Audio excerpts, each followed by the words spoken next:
strewing, strewed. Today we are talking about strewing, and I'm going to share the definition of strewing with you. And of course, this is how you pronounce it. If you've ever wondered, how do you pronounce that word, strew? But mostly I'm going to talk to you about how strewing pertains to homeschooling, parenting, education. It's really a technique that you can use. So first and foremost, my name is Jackie, and I am the host of the Homeschool ThinkTank Parenting Podcast and Video Channel, and I am the founder of Homeschool ThinkTank. So I'm a longtime homeschooling mom, and I am here to help you understand all the things about homeschooling. So by the way, there is an article that goes with this video or podcast episode, so be sure to check the link below to learn more about strewing and about how we serve homeschooling families. All right, so strewing, according to the Merriam-Webster Dictionary, is to spread by scattering. So really you're just spreading things about, you're scattering things about. And when we talk about strewing as it relates to homeschooling, it's really about intentionally setting things out for your children to discover with the intention of them furthering their education, of learning, and even just thinking, right? So strewing is setting things about. So like I've got these little blocks sitting right here. They're just magnetic blocks. I could have left these out on the coffee table when my kids were younger, and they would have found them, and next thing you know, they're doing something with them. Or say Legos. I would put Legos out, or train tracks, or different things for my kids to discover. Now, with strewing, with strewing, you are being thoughtful about what you're putting out. So, and it's also a way of sort of re-engaging your children with even toys or games or things they may have forgotten about. So some people, even like every evening, will put something out, say on their kitchen table or their coffee table, and the kids just know to gravitate there. It's almost like Christmas for them, right? So they just know there's going to be something fun to do, and it gets your kids going right away on something without you sitting there saying, do this, you must do this. You could even put something like worksheets out for your kids. So, you know, when my kids were younger, we would take a trip to the library, and my kids are older, even one has moved out now, just FYI.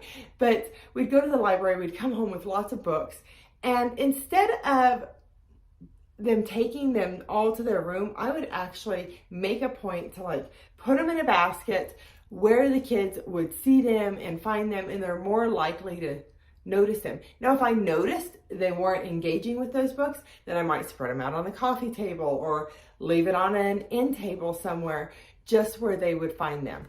So you can do this with games, with math manipulatives, with books, with any toy, just anything that you can think of. Arts and crafts even, things that maybe you found on some nature walk. So this is what strewing is. Some people think strewing maybe is just for unschoolers or something like that, and that's not the case. And it's not necessarily just a style of homeschooling. Although I do have it listed. I have a whole article about different styles of homeschooling, and I have it listed in there because it's also like vocabulary, right? But strewing is something you can use with any homeschooling style, and honestly, it's a parenting technique. If you need some time to sit down and do the bills, I'm telling you, go get something out that your kids have forgotten about and set it out for them. And just set a few different things around, and they'll get engaged in something. They'll do something, and that, especially when you have younger children, that will give you a break to do what you need to do. Sit down and have a cup of coffee, pay your bills, you know, go fold the laundry, whatever it may be. But this is what strewing is. It's just scattering things about, setting things around, and also changing it on a regular basis. It's just like anything. I've got this globe sitting back here. I don't even see the globe anymore, really, because it just sits there. But if I were to put it in a different location, in a different spot in my home, now it's noticed. So same thing for your kids. If you have a globe, if it's just been sitting on some shelf, pull it down, put it in the middle of the floor, and next thing you know, your kids are going to be spinning that globe, looking at it, looking at the countries, that type of thing. All right, I hope that you found this video helpful. Again, remember to go and check the article that goes with this episode. You can learn more about strewing. I have more ideas for you to strew things about your house in that article, but also learn how we serve homeschooling families.